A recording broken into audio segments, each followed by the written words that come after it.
Hello, winners, and welcome to Two for the Win with your hosts, Nick and Will. Have you been wondering what's been going on in the NBA or paying close attention? It is heating up post the All-Star game, which happens every year, and some surprises as in a lot of different ways. Good surprises, bad surprises. But we'll be talking a lot about the NBA today. But before we get into that chat, please be sure to subscribe, share, and follow Two for the Win on your favorite platform. And also want to thank Hard Rock Bet for sponsoring today's episode. If you don't have an account, check it out in the description. And, maybe if you have a strong feeling on something, make a wager with Hard Rock Bet if that is your desire. So, happy Friday, Nick. How are you doing? Happy Friday, Will. Hello, winners. Doing fantastic. Almost weekend. I know, thank goodness. So last weekend, I went to the Everblades game. And believe it or not, this is the first hockey jersey I've ever purchased. And so it's Everblades, a little Southwest Florida jersey. But the funny thing was, normally I wear like an XL in a shirt. The guy pulled out the XL, it drowned in me. So this is actually a large. So hockey jerseys, I knew run a little big, but I didn't know they run a full size bigger. So for anyone interested in buying a hockey jersey, go a size smaller than what you normally do. But I like it. It's toasty too. It kept me nice and warm during the game. My God, can you tell the audience who are not from Southwest Florida what Everblades means?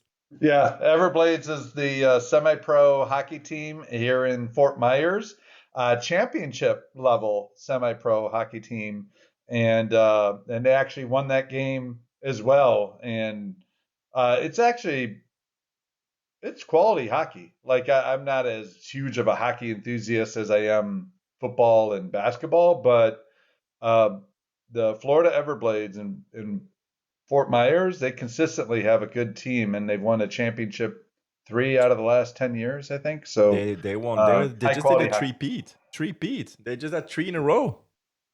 That's right. So maybe it's four hmm out of the last 10 years. Then Four of that's the right. It last was three 10. in a row. Mm-hmm. Yeah. So it was fun. And I see you sporting now that we're in spring training. You got the New York Yankees. I Yep. don't think our listeners, our winners, know that they probably figured you're a Texas Rangers fan. Yeah, that's true. I'm old that ass, but now for baseball, again, same story. I'm from Europe, and over there, the only teams we talk about are the New York Yankees and sometimes Boston Red Sox or LA Dodgers. But I always pick the Yankees since I'm a little boy, even though I never saw a baseball game in my lifetime in Europe. But every time I was traveling to the US, I was making sure to make a stop in New York. And then when I was in New York, I always make sure to go watch a game. So I end up going every year watching a Yankee game. And so I was always a Yankee. Yeah, that's awesome. Yeah, I used to whenever I go travel domestically in the US, if it was a team that had a baseball game, because baseball season's so long, it's much easier, to catch a baseball game just because there's so many of them. Where I've seen quite a few stadiums. So that was kind of a fun fact, even though I'm not a huge baseball fan, but there is always something about seeing live sports and checking Yeah. out the different stadiums. So yeah, it's part of the fun of being a sports fan. Absolutely. Yeah. So let's talk NBA, shall we? Some really good storylines. Where would you like to start first? Well, I mean, it's pretty evident that there are like two teams who are going up big time since the trade deadline, which is the Warriors and the Lakers. Some teams going their opposite direction with the Suns, who lost 11 of the last 15 games with Kevin Durant, Beal, and Booker playing. This is crazy. So, yeah, let's talk about all of that. Well, real quickly on the Suns, I think the fact that they made it so public that they were thinking of trading Kevin Durant, they just tanked the morale of that team. Sports, you would know this better than I would because you played professionally, but even when I was playing amateurly, like if you don't have good team chemistry going, it's tough to win. And I think they sabotaged whatever team chemistry they did have with those trade talks with Kevin Durant. True, but there's something wrong about the cactus land because I don't get it. Like, how can you be so close for a few years and you add Kevin Durant and Beal and you just get worse. I mean, And you they get have Shalem. Budenholzer, who Yeah, obviously won the Budenholzer, title. which for me is one of the best coach in NBA, and he cannot find anything that works there. He tried different, different lineups. He played different players, different position. He just tried, but there is nothing who works. I mean, beside the year with Chris Paul and Booker when they went to the finals and lost to your I was gonna say Brewers, but your Bucks. You're the Um, deer, baby. yeah, you just I mean, nothing worked. So it's Yeah, it's it's surprising, but no, it's clearly going. There are 3 games at the time of the recording. There are 3 games outside the plane. that's So crazy so this with is that kind of insane. talent. How can you have those 3 players? I mean, those 3 players with like no one else, they should be making the play-in. Like, Oh yeah, and yeah. how can that not? I mean, it's really like a mystery there. But next year it's gonna be like a sale. Like Durant is Oh yeah, automatically gone, and so they will probably try to get a bunch of picks. Bill, there's no way they can do nothing about him because of his contract. And yeah. then Booker, if you're Booker, why would you want to stay? Why would is he like year 10, year 11? If you said it's a rebuild, you better off trying to ship him out as well and get as much as you can back, like picks, and rebuild everything Yeah, and there's a because that makes few. no sense to keep that going. Yeah, I totally agree. And there's a few teams that have a ton of picks, so could be an and interesting landing spot. and that's unfair. The team with the most pick are OKC. Yeah, but OKC Utah could, has a lot too. And I mean, yeah, yeah, but Utah, it's not Durant never go to Utah, no, so not Durant. I'm uh, talking Booker. Booker will never go to Utah. Why would Durant? What would Booker leave Phoenix? What does he have a no trade? He might not. They would not do that to their friend. They draft him 11 years ago. They're not gonna ship him like in the middle of nowhere. That's not, NBA No. doesn't do that with their players. Like they're superstar. They're not gonna do that. And no, he would stay then to Phoenix. You know. Yeah. No. So I think, like, literally, I was thinking, looking at it, they have 15 first round pick. I think the next 8 or 9 years.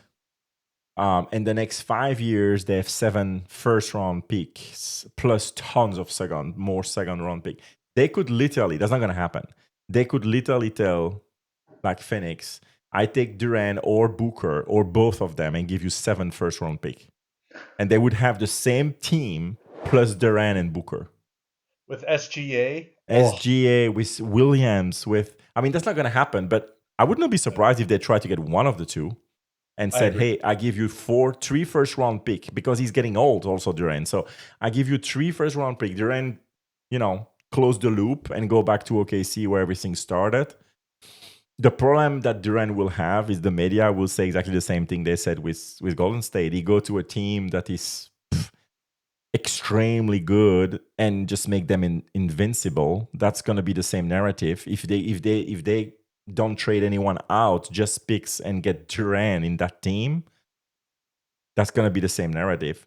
Yeah, but I think he's tone deaf to it because he heard the same thing with Brooklyn when he had James Harden and Kyrie, and then he goes to Phoenix, and everyone was Yeah, saying, but he "Oh, never won. He never huh?" won. He never won. That's not the No, same that's what I thing. mean. So I mean, at this point, it's like that narrative is kind of like it's I don't sailed know. because he had a really good team in Brooklyn. They didn't win. They have a really good team on paper anyway, in Phoenix, and they're not winning. So at this point, if he goes to OKC and wins, like who cares? You think OKC will care? They'll just be happy to finally have a championship. So I know. I think he's probably like, I whatever. would be OKC. I would try to get Booker instead of Durant personally, but we'll see what Yeah, they're you got gonna a longer do. runway. And they have to be thoughtful about their cap because all these young guys now are coming due for their second contract out of college. So having somebody like Booker, I think they could plan their cap actually better because SGA, he's obviously max. You get somebody like Booker, then you can kind of fill in some of those other pieces. And Booker, you're probably looking at a 5-year window. So then some of those later first round picks will probably become more important as Booker ages. It's projecting, but I think it makes. I totally agree with you. They might as well use those picks for something, They're and super why young, not get an so that's not established a player? problem. Yeah, Yeah. I think Williams is better than both. I would right now for the next 3 years, I would pick Williams in front of Durant and Booker. Really? Jalen Williams, he's Yeah. 24 years old. He's a machine. He just come Yeah. out of a week ago for 41-point game. It's his all-time high. He's matching perfectly well with Shea. They have such a chemistry. He's at 20 points a game, 6 rebounds, 5 assists at 24 years old. I mean, Yeah. I would take him. The chemistry is there. They need to build the chemistry with any of the other two. So I would build around Shea and him, and then you have old Graham. Yeah, no. I mean, they don't need Willie. I mean, that's always good to have talent, but I don't think they need. Durant, I would understand for like a 1 year, 2 year contract because he's already 34, 35. So you Yeah. just give him a 1 year contract, you pay him for 1 year, hope to get a chip and then buy. But I would not disturb the chemistry and disturb like a 5 year plan with anyone if it's, for someone who is older, like Booker, maybe, but I don't know. We took OKC because OKC and Utah are the two with the most pick, but Utah, it's more a 3 to 5 year plan if you get someone like that. So that's not gonna be. Yeah. So we'll see about that, but. Yeah. Well, speaking of chemistry, there was 2 moves at the trade deadline. Obviously, the blockbuster with Luca, but then also good old Jimmy Butler with Golden State. And so, what have been your observations of these teams post those trades and post the All-Star break? Yeah, so I didn't jump the ship yet. I still don't believe at all in Golden State Warriors, in Butler. I think that the fact of the move makes Curry and the rest of the team believe. But look at his play. I didn't watch every game, but I think I watched 4 or 5 games of Golden State since Butler plays there. We cannot say that Butler is outstanding. Butler is good. Like, he's playing good basketball, not great, not bad. He's going good average some games that I watched. Nothing special defensively, offensively. It's just the spirit of the team is so much better. They needed something that they made them believe. And this is what made them believe. That's not really Booker's play. But I still don't believe that they will make noise I still believe they're out in the first round. I said that after the trade. It's not going to change anything. And I still don't have them passing 1 round because they are going up. I think now they're like 6 or 7. Mm-hmm. So they are between the last spot in the playoff and the play-in. But I don't see them beating Denver. I don't see them beating Oklahoma City. I don't see them beating Lakers. I don't see them beating any of those teams in the first round matchup. So, I mean, maybe if they're lucky, if they get like Memphis probably the only team, even though Memphis beat them last year or 2 years ago. I forgot when it was, but I don't believe that. Maybe Houston they may beat. But that's the only thing I think that they can beat. So I would not bet on that. On the Lakers side, on the other end, the biggest kudos for me is JJ Redick. Like, this is insane, the change between one game and another. I remember I watch every Luka game, when he was in Dallas. I never missed, I probably missed a couple of games since he's there, when I'm traveling or stuff. But this year I didn't miss a game of Luka, all right? So first few games, I get used to it. He's like completely off in his trees majority of the time, which is okay. It's fine. It's a shooter, so it's going to come back. But I was worried when after the first 2 games, they beat Utah the first game, then they lost to Utah the second game, then they lost the third game. I don't know against who, but it was like a stupid team, like a Charlotte or something like that they lost to, and I was like, oof, not because they lose, but the way that they are not able to block. Yeah, that was definitely Charlotte because it was against Williams, and Williams like took all the rebounds, like those young fellas, like young players, they just took all the rebounds. Utah was dominating in the buckets the first 2 games. And I'm like, that's going to be hard. We don't have anyone inside. There's no way to do anything. And then fourth game, JJ Redick come up with a plan against Denver. You see, I remember every single game. And then they play Denver, and I'm like, there is no way. There's the worst matchup for the Lakers. In regular season, everything can happen, but I didn't believe 1 second that they could do anything.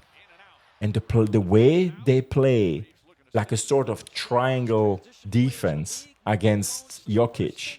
Jokic had probably his worst game of the year, but it's not because he was off. It's because of the defense. He had automatically like 3 players coming in, and then he skipped the ball on the other side. And then the way that they were rotating to not allow them to be in the bucket when a shot happens. So defensively, they will have the rebound for sure because they block a triangle block shot thing in the middle. I never saw that. And I was like, damn, they're dominating the board. But I'm like, it's one game. Since then, they have the best defense. I think they are like under 101 point defensively, like score. It's insane in NBA of these days to not have a team scoring easily 105, 110, 120. And the way they rotate is so interesting. LeBron, he moved those chicken legs now. Like he moved them because he was not moving them anymore. No, he moved them. I see Luka sliding. Like everybody play their role defensively and then fast break. I know it's funny because, Luka is not the fastest person. LeBron is like 675 years old. And they run and they run and they run. And they play back-to-back games and they keep winning. Then they won the last 2 games, the weekend against the Clippers that I thought they were going to split. They beat them both. The chemistry start getting there with Luka and the rest. And then they're missing like Reeves, Ryu, Ashimura. And I think that they found something. And then they play like Jamison and the other kids. Like they play players that nobody ever heard of. So the way the coach is able to turn this team around defensively, trust young players, undrafted player who go in, play their hearts off, and actually like make a difference for the team.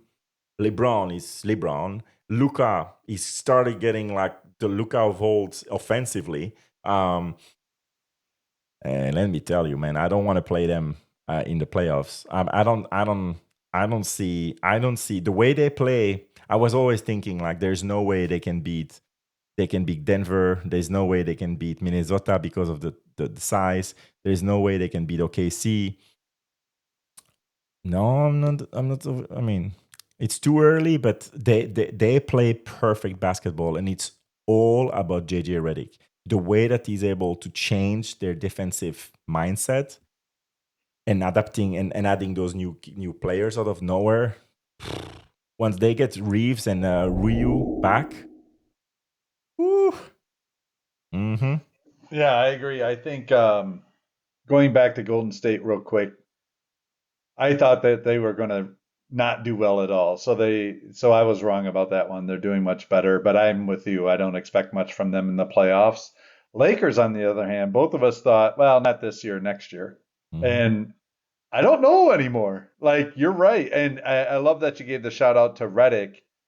I mean, here's a guy who was an announcer, obviously an established college and professional basketball player, but was an announcer, podcaster, gets hired as a head coach. You're not sure, like you've seen it in the past, like Steve Nash, that didn't really work out. Some of these other ones sometimes don't work out. He's done it. He's coaching. He is definitely coaching and strategizing.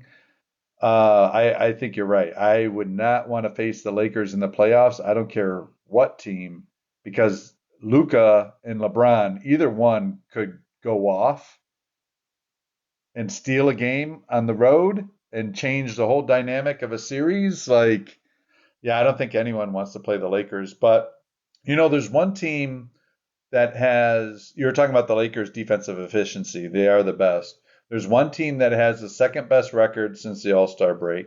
They're second in offensive efficiency and second in defensive efficiency. Would you like to guess who that team is? Cleveland? No? Oh, the Bucks.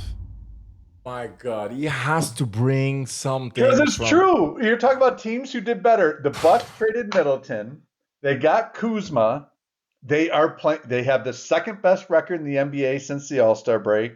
Second in offensive efficiency. Second in defensive. Kuzma has given hope. That's all I'm going to say. I don't expect the Bucks to beat Cleveland or Boston. Probably not the Knicks. But I definitely feel better about them now than what I did 6 weeks ago. Good for you. I mean, I No cannot believe that love. this See, guy you has to talk about all bring the these other Bucks ones, and into the here they're conversation. showing up, and no, nothing, because you hate Doc Rivers. You're just I hate him. so Yeah. anti-Rivers. LeBron, Giannis is playing out of his mind. Kuzma's playing great. Good. So let's talking a real basketball. What about Cleveland? Oh What? yeah. Let's That's talk true. about Cleveland because I was never sold of them. Even a month ago, I was like, no, that's a regular season I team. picked them to win it. Yeah. Holy moly. Now that I pay more attention I watch a lot more games from Cleveland, they find each other blindly. Like this is literally the definition of a team that's it feels like they play together forever. And some of them do. But Yeah. it's insane. With a new coach, Atkinson, let me tell you, this coach, I remember I was very high on him in Charlotte, very high on him in Brooklyn. And for whatever reason, they just shipped him away, like because for Duran reason. And then he ended up in the assistant coach. I don't know if you remember, he was assistant coach of Golden State for the last few years. Mm. And then he gets an offer from Utah and an offer from, I think it's Orlando. He received 2 offers the last 3 years and he declined. And people say, who declined an offer to be back a head coach? Well, he looks very smart now. Now, Orlando maybe would have done the same thing as the coach currently, but I like the way Orlando play. But he decided to go to Cleveland. And look what he done with the same exact team as last year. No, they made an in-season trade, of course, with Hunter, which is a fantastic trade. I love was not that sure. trade coming off I love that trade also, but I was not sure when I saw what they gave up for him. Not the tall 3-point shooter I forgot from Iowa State. What's his name? Not him, but the other player. I really really liked him as a bench player, and I thought he was very important for that team. But Hunter is 6'8", 6'9", good in defense, smart player, and he shoot threes like Steph Curry. Like it's crazy the percentage of his threes. He's at 45+% 3-point shooting. And I know. It's scary. And defensively, the way he plays, and they play with poise. They never feel rushed. When they were, again, that was insane. But they were 20 down 25 with 5 minutes, within 5 minutes in the first quarter at Boston. And it was the game that everybody wants to see. Is Cleveland real? I didn't believe into that narrative, but I'm like, and then I saw that. I'm like, oops. And then they came back to win the game. And the way they came back, They not only won, they won big. No stress. Yeah. They had won big. They won by double digits after being down by 20, 24, 25 points. Yeah, maybe I don't know about that, but they just played out of their mind. I never felt at one point that they were under distress. Like, no, I remember timeout, and you have Mitchell like clapping and just getting like, come on, guys. Then coming back, I see like Garland's like being like positive when they're down 15, and they never. I felt like they were under control, which they were not. But it felt like they were under control, which is scary usually when you have a team that the opposite team see that they are not at all upset about being down 20 after 5 minutes. And that was something I'm like, ooh, I didn't. And then they won that game. And then in the game after that, they play one of those bad teams. I forgot which team it was, but they play one of the I forgot, but they play a bad team the game after Boston. Mitchell doesn't play, and they play that team. Same, they go down by double digit directly, but no Mitchell this time. Same, I didn't feel any stress in the team, and I'm like, well, they're not gonna do it. That's typical a team that comes back, they win big and against the world champion, and then they think that the next game is gonna be easy. Then they just crash and burn. Same, they just took control, came back, do the right play. Then defensively, the last 5 minutes, they just boom, and then they start literally hitting on every corner, and they came back to win that game as well. Now they're like, I mean, at the time of recording, it's 50-10 or something. Yeah, 50 win, 10 loss or something. Mm-hmm. This is crazy. Like the rhythm they are on, and Mobley. I mean, they have a complete team. So it's really interesting to see what they're able to do. Oh, I agree. I had picked Cleveland, when we did our All-Star review. Yeah, and I think the concern I had was, hey, who's going to get home court between them and Boston? Because it's tough to win a Game 7 in Boston. I don't think they're going to have to worry about that. I think all roads are going to go through Cleveland. I agree with you. They're very solid. They have a lot of team chemistry because a lot of those guys have played together multiple years. Stability. Love the trade of Hunter. You've been singing the praises of the coach all year since we did our NBA early preseason show. I think Cleveland's definitely, barring any major health issues, they're the team to beat. And I think I did stand corrected. They didn't beat Boston by double digits. They beat them by 7, but they were down 25 and then came back to beat them by 7, which is nothing to sneeze at. So I think it's Cleveland's right now to lose. It'd be tough to go against it, but could you imagine something like a Cleveland LA Lakers final with LeBron going against Cleveland to win another chip? Ooh, would that be something? I thought about that. There are some matchup that I want to see, like Dallas Lakers, which is now very possible. Like when Davis come back, they will be a playing team, probably Dallas. If they come out of the plane and Lakers still number 2. This I would pay whatever money I need to pay, but I'm gonna go to Dallas, and I may go to LA. I will go watch at least one game of each, like LA and Dallas, because this is gonna be sick. This is gonna be insane. Yeah. And then of course Cleveland, LA, for the reason we know about LeBron. I know the finals that the NBA do not want. Cleveland, OKC. Yeah, no, 2 small markets. Yeah. The NBA do not want that. Nope. They want Boston, LA.